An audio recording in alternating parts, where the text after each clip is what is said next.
Hi, welcome back to Football Fan TV. If you haven't yet, please hit the subscribe button down below so that you don't miss any of our exciting videos. So today we're going to do a preview of Matchday 4. Yes. Matchday 4. Yes. We're very excited to talk about different games that are going to go on this weekend. So let's jump right into it. Okay. I'm here with David and Brian today. Yes. So let's start. Let's start with Chelsea versus Crystal Palace. Okay. So David, based on what you've seen so far with Chelsea and Crystal Palace, what should our viewers expect to see in this game? It's going to be an interesting game, I think. In my view, I expect goals.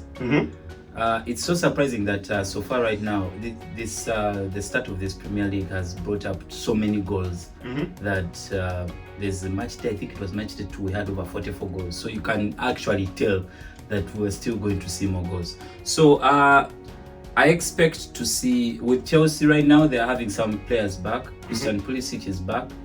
Ziyech is also back, and Ben Chilwell. So it's going to be an interesting task for Lampard. Who is he going to drop? Who is he going to start? You know, that kind of thing.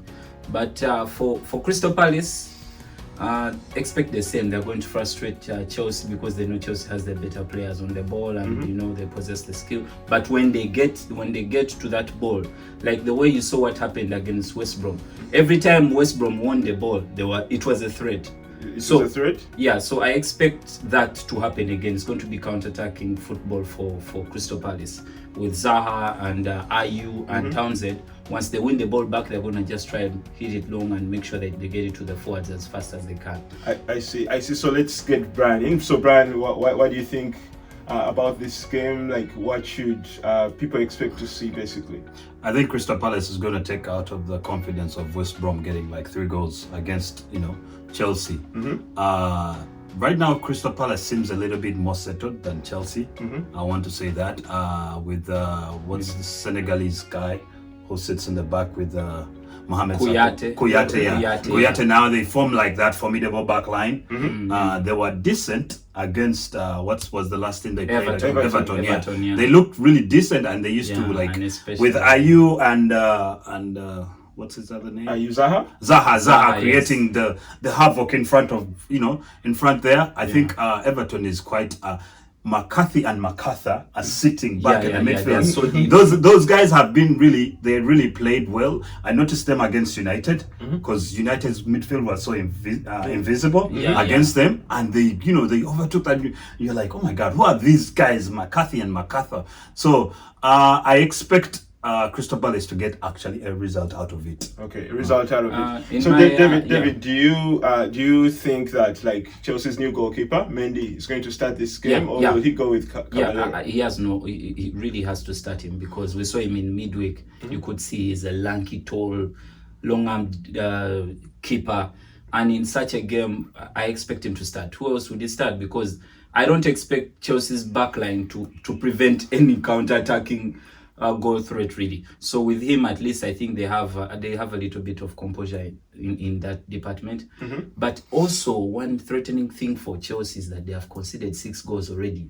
So that's already a sign that Thiago, who came in and said that the English Premier League is all about long balls, I think right now he's feeling it in his seat that any one mistake you can be punished by a team like West Brom. He couldn't believe that he failed to control he was looking at controlling the ball before he played it. So in my view, I expect a tough game, but I still think quality will come through, because you saw what happened against West Brom. I'm not saying that Crystal Palace is better defensively, but can they maintain that if Christian Pulisic is to play, and you have Timo Werner, who scored his first goal this week in the English Carabao Cup? Carabao Cup, he will be full of confidence to start, and we are starting to see the bits of Kai Havertz history. And now he has 3 assists already, so that's already a sign that anytime soon we're going to see more and more of those two. So can Crystal Palace put those out? I don't know, but I think it's going to be a goal scoring game, so I expect Chelsea to win it 3-2. Chelsea 3-2. Brian, what's your prediction? 2-1 Crystal Palace. 2-1 Crystal Palace. Actually, it's 1-2 since they're the ones visiting. So Okay, 1-2. 1-2 Crystal Palace. Yes. So I'll also give this game to Crystal Palace. I think Crystal Palace will win it 3-1. Okay. I'm on your side, Chelsea. That's my prediction. Chelsea fans, leave your comments in the comment section below. Tell us what you think about this game. Tell us what you think might happen. So let's run into the second game. That will be like Manchester City versus Leeds. Versus Leeds, yes. So based on how Manchester City has started the season and how Leeds has started the season, what are your expectations for this game? Oof. There's a lot of instability in the back there. It's so worrying. Which gives me even more confidence of Liverpool retaining the title this season. Man City, who I thought they would be actually up there with Liverpool right now, but they seem a little bit, not even a little bit, a large bit of tired of, like, it's just notched down. It's like people are fatigued. Like people are like, people are really tired. It's like there's no team spirit. You can't concede 6 goals. 5 goals. They considered 5-2. 5-2. It was 5-2. It was 5-2. Sorry, Yeah. 5 goals against a team like that. Leicester. Leicester. I'm a little bit worried. So I can't even predict this game because I feel like even the other team, the Leeds, they're susceptible to like conceding goals. They're not confident. They've only kept 1 clean sheet in the 3 matches, which is against West Brom, right? No, they conceded against West Brom. It was against Sheffield. Sheffield, United. they considered against. It was against Sheffield. So I'm a little bit worried. So I don't know what's going on with that back line At Manchester City. Yeah. I don't know if Nathan Ake is cutting it for them, which is worrying. Either the partnership is not working out, or that back line. I don't have a lot of confidence in that back line. So I'm thinking even this game, Man City might go with but it might be a narrow win for them. It's not going to be convincing. Okay, so David, do you expect Manchester City to keep a clean sheet against Leeds? Well, it's to me, it's more like teacher versus student here. So Bielsa is gonna play his young student, Guardiola.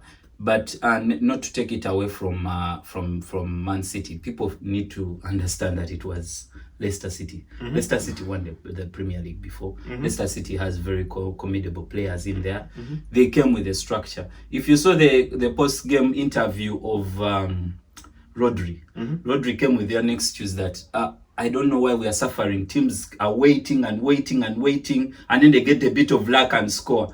For a player, for a player to say that is more of like, you don't know what you're doing on the pitch. You know that the teams are going to wait. You have better players. So what do you expect them to do? To come and encounter you, which I don't think that Bielsa will do. Bielsa is a stubborn coach. You saw him against Liverpool. He decided to go for it. And to me, that will create spaces for Man City. But then not to take it away with the partnerships they have been having in defense. They had a partnership. The first game was Stones. It was Wolves. They played Stones and Ake. Yeah. The second game he played Garcia and Ake. Yeah. Stones is 24. Yeah. Stones, I think Stones was injured. Yes. Ake was what, 20? I think it's 20, 21. 23 or something. Oh, 20, okay, 23. Now we played Garcia. Garcia is 20. I guess that is a very young partnership against a well-experienced and old-fashioned striker like Vardy. So what I expect in this game this time round, since now we look at, they have 2 players back this time. They have Bernardo Silva, they have Laporte. Laporte will help give confidence for whoever he plays with. But I don't know if this season is going to... He has already signed another defender. In my own view, I think this game is going to come down to who has the best tactics. If Bielsa comes with his normal tactics of we're going for it, he's going to concede as many as possible, in my own opinion. If he comes with the tactics of Leicester City, he may have a chance. But I'm not going to take it away that I still see Man City conceding, but they will come up with the win for this one. So you think Man City will win? Yeah. So last question about Man City. Yeah. Brian, so if Solskjaer had conceded 5 goals, against Crystal Palace. Over the weekend, like Manchester City, if United had conceded 5 goals, people would be asking for Solskjaer's head right now. Yeah. So why is it that, like, when Pep fails to deliver, for example, he failed to deliver in the Champions League, he also failed to, like, he lost that game like 5-2. They were humiliated, basically. Okay. Why is it that no one is asking for Pep's head? We want to see people saying, yeah, we want Pep's head. Why is it that no one is asking for that? I think Pep has this, this whole, pedigree of, being one of the best coaches, if not the best in the world. So I think for him, it's within matches to matches. But with, if you're trying to compare them to Solskjaer, you don't see any tactical awareness, any tactical, against the game against, the game against the last game that we played, you could see on the Brighton, the right hand side had a problem. Every time the guy would have the ball in space and hit the pole, he hit like 5 posts. Like, why isn't it like what? But then let's give. I think people have tried to accept like Pep is going to change. Pep maybe needs better defenders. That back line, it cannot win you the Premiership. So let's see, with some investment, the defender they brought in, let's give it time. Let's see with that investment, see what it produces. And he usually spots out his people that he wants, that are good with the ball. So I feel like with Pep, let's give it him. But it's with Solskjaer, is just stubborn. For example, why was he playing Lindelof the last game? I don't know. We need to ask. In my last take on the Man City thing, I think Pep Guardiola is, in my own view, is undermining the Premier League. If I may ask you a question, what is the number one rule of a defender? What is the number one? To defend. He goes on and keeps buying defenders who play, who know how to play with the ball, which is okay. Everyone now is adopting to that, but to me it is the wrong thing. You see, when Man City had the commanding, tough-sided company, you could not bring that chaos within him, because he knew what his number one role was in the team, is to defend. The rest of the things come as secondary. So ever since company left, they are still failed to replace him. But the problem is, you cannot spend over 400 million on defenders who are all similar. Because to me, I'm still looking at the defenders that he has, and they are all similar defenders. Laporte is similar to Ike. I look at Garcia, I'm seeing a Stones. I look at Diaz. They are brought in. Diaz is the same as Stones. So they are all similar defenders. You're not bringing that tough tackling, decision making. The way you see the presence of Company is the same way we used to see. Company was the center of that defense. The way you see Van Dijk. Van Dijk, if his first role is to defend, that's the first thing he does. So he's taking, in some way or another, he's trying to bring in these ball-playing defenders. But in the Premier League, when you have ball-playing defenders, ensure that they can also do the other bit as well. Because if they can't run with strikers who run in behind, which now is common in the Premier League, if they can't be able to hold off the strikers who play, especially one striker in the head who's just going to put the ball onto his chest and play. So he's still going to have difficulties if he continues to buy those kind of defenders. But notwithstanding, to conclude this, Man City is winning the game. Okay, so what's 3-1? 3-1. Brian, your prediction? I want to say 3-2 Man City. Okay. And then just lastly, I don't know if Man City knows how to play without the ball. They don't know what to do when they don't have the ball, because they're so much used to having the ball, and they lack. But you see, if we're to look into that way, is that for the last 3 seasons they have been number 2 or number 1 in the least conceded goals. I think for them it is more of, he's a very tactical manager. It's more of, when we lose the ball, what do we do? You can still win the ball back without having to hustle. Exactly. It's just a process of, like, the other time when they lost the ball and they tried to counter them, they had a presence in the back with Company. Now do they? No. In my own opinion, they don't. All right, guys. So let us know what you think in the comment section below. We are moving to a different game now. Let's talk Aston versus Sheffield United. David, this game, like, Arsenal just lost like 3-1 against Liverpool on Monday. Do you think that like the way Arsenal performed in that game has raised more questions about like what we're going to see from Arsenal going forward? Not really. One thing I think Arteta said it well. He said they tried all the tactics they had. You see, Arteta, in my own opinion, understands football. And I think he learned very well from Guardiola. But does he have the machinery to play that kind of football? That is the problem. He kind of improvised with starting with the three at the back to give stability in the midfield. You know, he's going on with that system because the players now, I can see Arsenal players are working hard, but you can work hard and still fail to win because you do not have the brain and the smartness to understand your positional sense. You could see even the goals they conceded. They were all positional goals.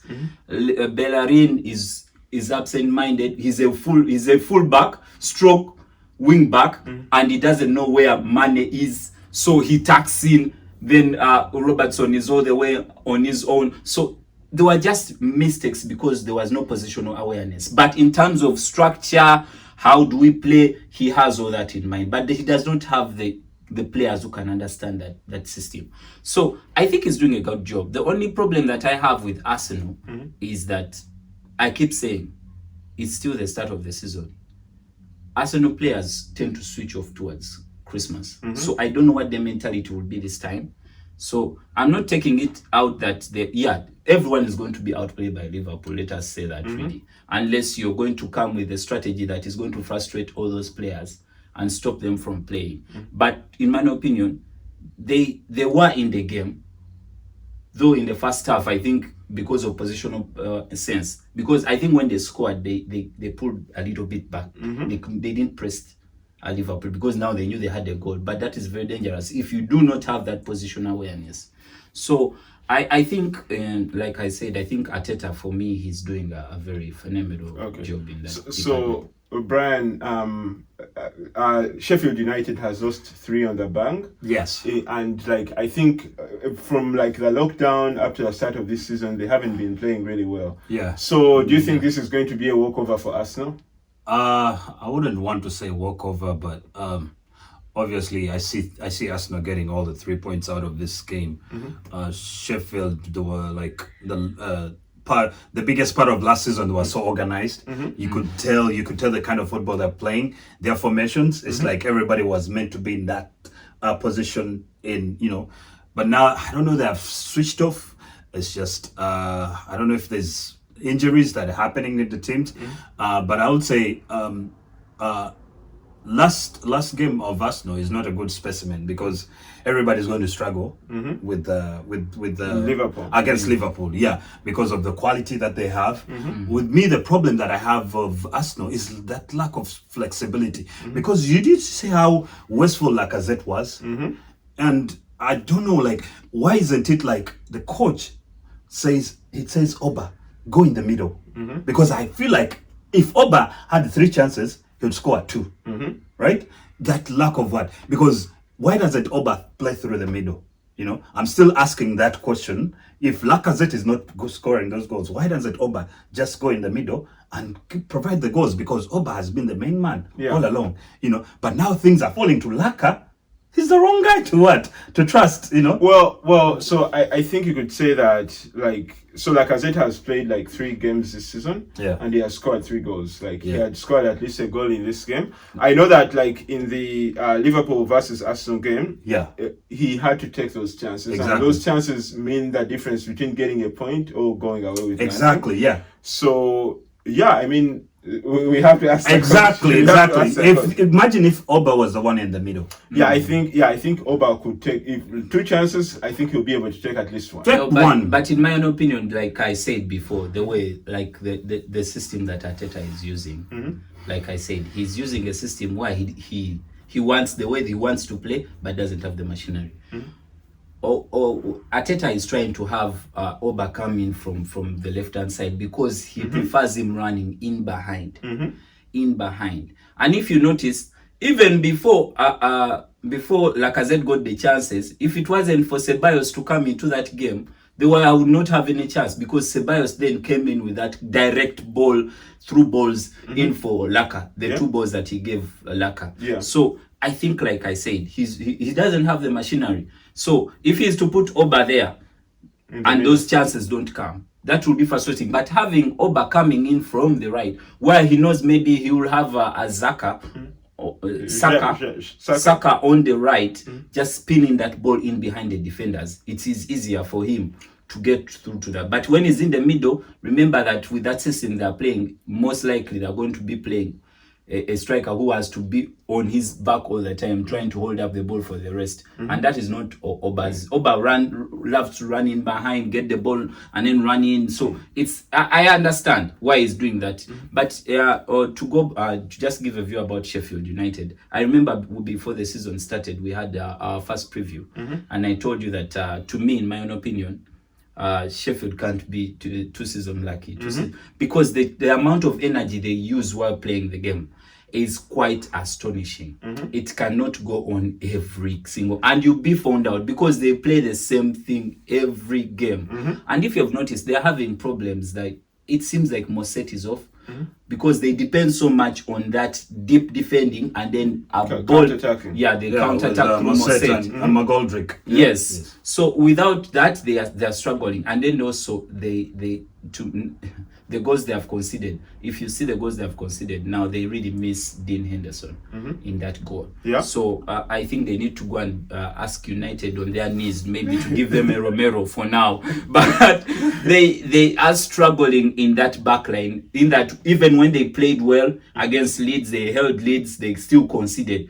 That such a goal now would not have been considered by Dean Henderson. Would have taken them out of jail and they would have gotten a point. And that's what builds confidence. But now 3 on the road, and they are losing games, it's going to be difficult. So for me in this game, I think Arsenal would win it 3-0. 3-0. Brian, what's your prediction? 2-0. 2-0. Yeah. So I think that like for this game, Aston is still struggling with creativity. Okay. Yeah. They're not creating as many chances. So I think maybe it might end 2-1. 2-1 Sheffield. Yeah. Sheffield might score. Okay, so let's switch gears and talk about the next game. This is like Aston Villa versus Liverpool. So Liverpool just destroyed Arsenal in the Premier League on Monday, even though they've lost against Aston in penalties today in the Carabao Cup. So what do you guys think is going to happen in this game? By the way, Aston Villa welcome Ross Barkley, who was from Chelsea on loan. So I think it's going to help out because much of the load has been carried by Grealish? Grealish, yes, Jack Grealish. They have a good new striker who they signed. Ollie Watkins. Ollie Watkins, yes. Yeah. He's really he has picked up some points for them. So Aston Villa look like they're sort of like on a bounce back right now. Liverpool, of course, it's going to be usual business. Of defeat against Arsenal on penalties. I don't see most of the first team starters have rested. There's only Van Dijk, Salah, and who else? Milner. I wouldn't consider Milner as a first team starter. And Gigi. And Gigi when Adam came off the bench. So I see as usual business for Liverpool. Liverpool is it's you can't even guess how they're going to play. Front foot. They're going to provide the goals. So I see like an easy win, 3-4-0. I want to predict that today, right now. I don't think there's anything to add there. Aston Villa are going to basically try to sit back and defend, and then give it to Grealish. Try to figure out to create something for them. But I don't see Aston Villa getting a result out of it. So this might be a loss at Villa Park for Aston Villa. I see. David, what's your view? Yeah, I coincide with Brian here. To me, Liverpool are still the best team in the English Premier League. Really, I don't expect that much from Aston Villa. But the only thing is that not to rule out is that. If you've noticed that now Liverpool have conceded 3 goals this season through mistakes. They conceded in the first game, Van Dijk, mistake. They caused actually 2 goals in the first game. Van Dijk, mistake. Gomez, mistake. In the Arsenal game, Robertson, mistake. So there are some little things that are clicking in there, but the good thing with them, they have the quality and it overshadows the mistakes. But one time, somewhere, it will come to pay, in my own opinion. So they just need to work out those mistakes because we are used to them being perfect, and it puts that doubt in teams keep coming and having confidence that they can compete. But in this situation, with the front three they have, with Mane and Salah and Firmino, I don't give Aston Villa so much of a chance. Maybe tactically wise, I think I expect Aston Villa to come. The one thing that I think can help teams to win or even get a result against Liverpool is one, in my own opinion, stop Alexander Trent from crossing that ball at any one point, because every time he crosses it seems to be an assist, in my own opinion. Every time he crosses the ball there is a chance created. So stop their wide wing backs from playing, have a chance in that way. But the problem is that you may stop those 2, but then you have the other 3. So it's really a mix-up. But me, in my own opinion, he creates more for them, because if you've noticed in that midfield, they don't have that much creativity. Fabinho can't create. Also, most of their chances come either they get you off the break or a very good cross or pass from Trent. Yeah, but I think even Liverpool's system right now, it helps. It's enabling actually Trent Alexander, when they're attacking with Robertson, they are positionless. The last time you found Robertson in the box, scoring the goals, and there was even a shot that Trent Alexander took outside the box. You know, that showed me like he's giving them more freedom to actually go in front, like and attack. So I feel like for me, this is going to be as usual business for Liverpool. So I don't even think we should waste a lot of time on this. Score 3-0 Liverpool. Yes. David? 4-1. 4-1. Okay.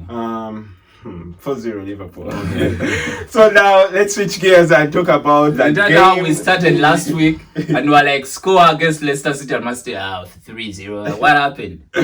I know. So let's switch gears and talk about the game of the weekend, and that's going to be Manchester United versus Spurs. In my opinion, I feel like Spurs has woken up from their slumber.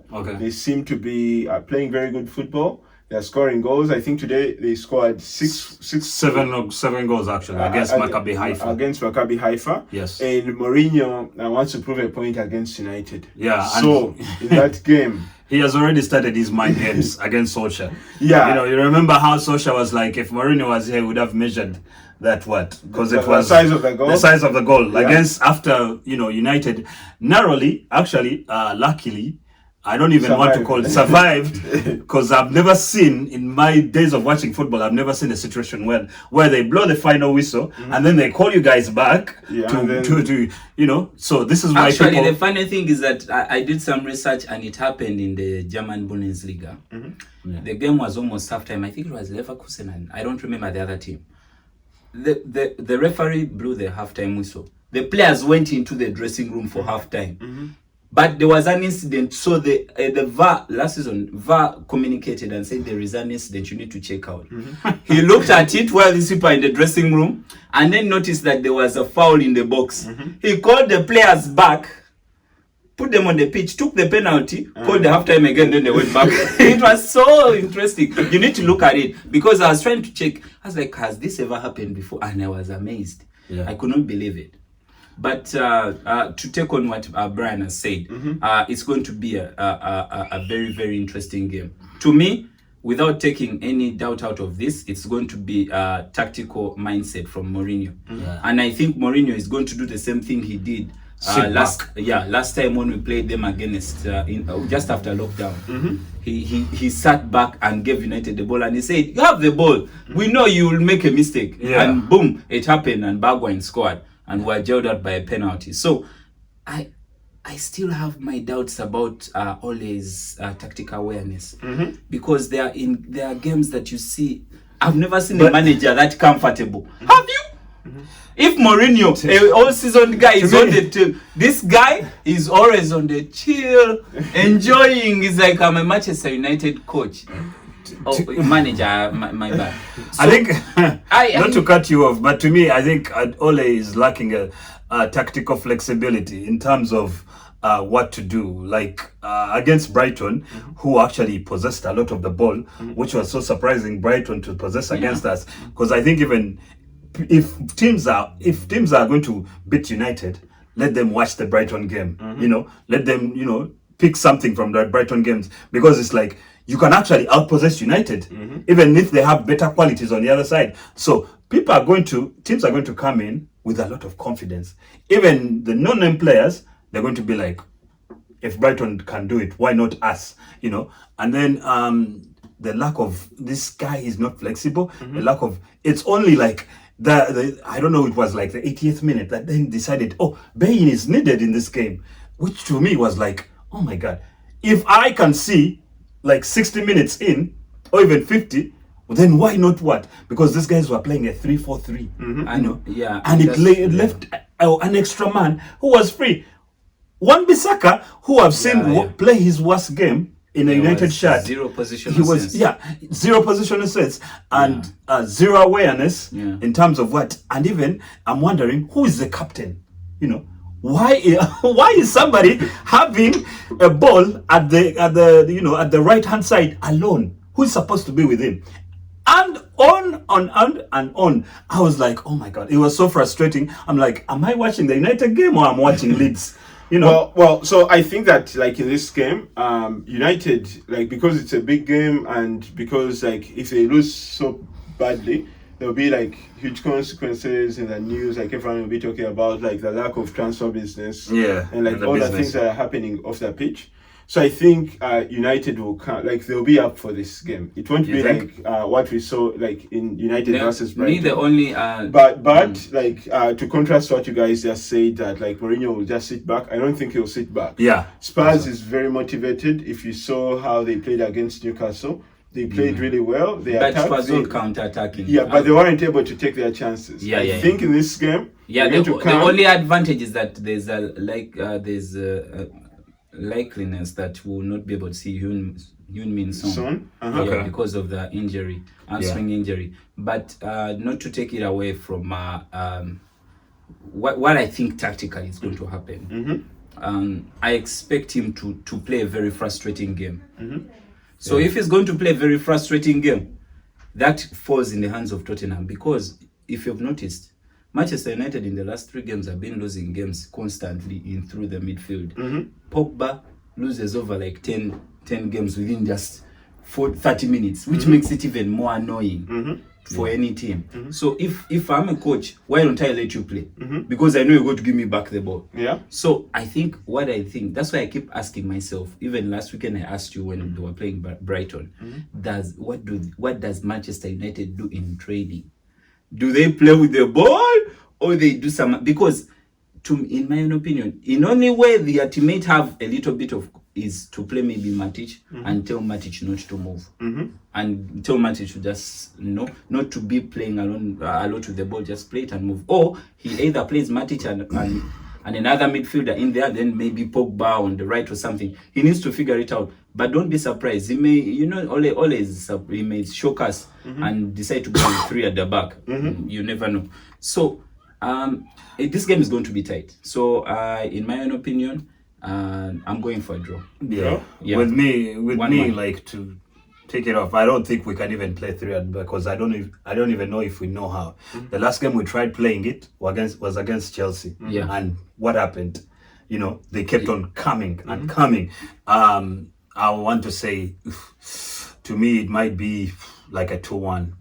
I'll give this game to Tottenham, because nothing shows me that United have the capability of picking up points against Tottenham. So I would be like, I want to, or they even support United. So to me, it's United. This is a United loss. Well, so like me, I think that the winner of this game will win it like 1-0. And it will be like a very highly contested game.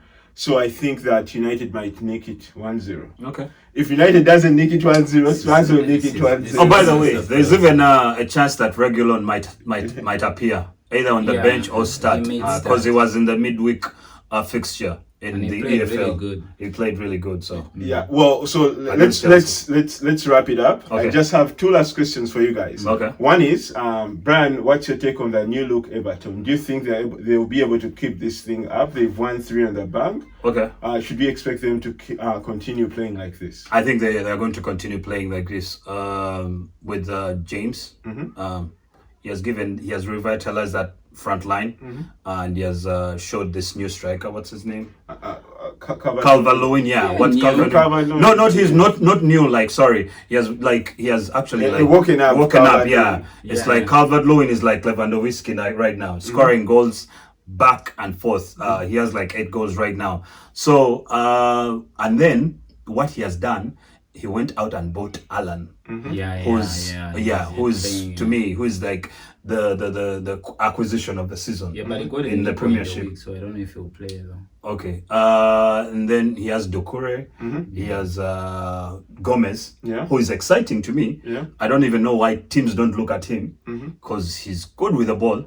And then on the front line, he has Richarlison, he has James, he has Calvert-Lewin. So I feel like Everton might be a surprise. Might be a surprise team this season. So David, that's my take. That's my hot take. Yes.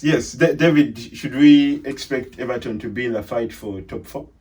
And let's not jump our horses, really. You know, the thing is that's what I keep saying. It's just the start. We have only played 3 games. Last season, there are teams that went 10 games unbeaten, and they lost the next 10. So, in my own opinion, I think they have started well.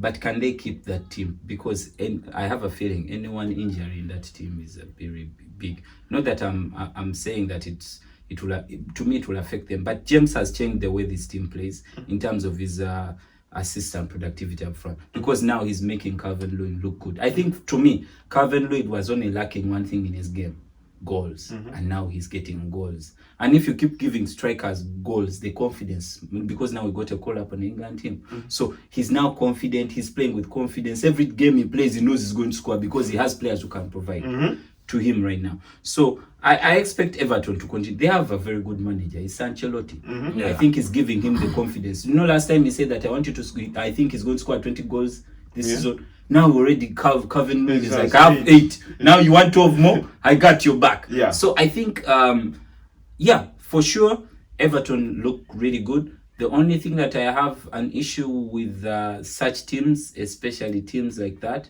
is that can they do it? This is a marathon. It's not a race. It's a marathon. So let's see. But yeah, for now, they're really playing well, and they deserve it. They're really playing good football.